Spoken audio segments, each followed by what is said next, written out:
So here's the earthquake machine. I'll kind of scan around it so you can kind of see how it's made. Here's the drill. I had it mounted on a separate piece of wood because I didn't think before I mounted the drill, but you can just mount it on the same piece of wood as the rest of it's on. The base is got 4 eye bolts in the corners, as you can see, and those are rubber banded to the platform that actually shakes. Now I'm going to turn it on here in just a second and kind of show you the movement of the whole thing so you get an idea of what it does to the building.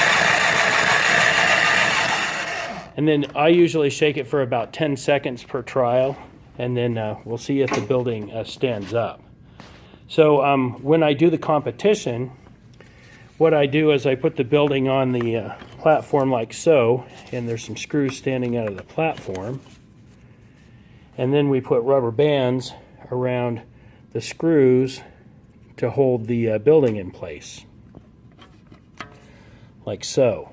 It's hard to do with one hand and take the video at the same time, but I do it all the way around it so it securely holds the building in place with just rubber bands.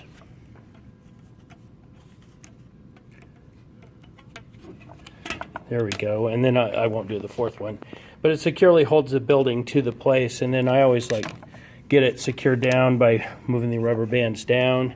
And then the platforms that they put the tape on, I'll kind of zoom in on that. That's where the roll of tape would go. That's what I use to add mass.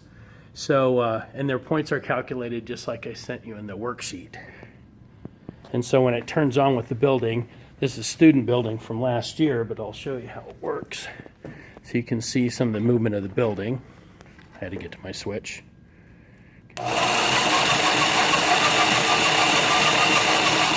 And then the building shakes.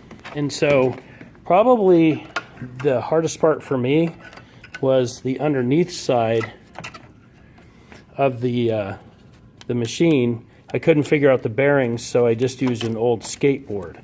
I'll turn it over here in just a second after I remove the building so you can see it.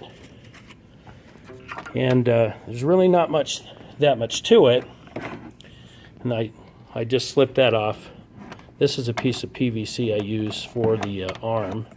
And then the drill, just so you can see, it's just a piece of rod that's bent in a little like whoop-de-doo.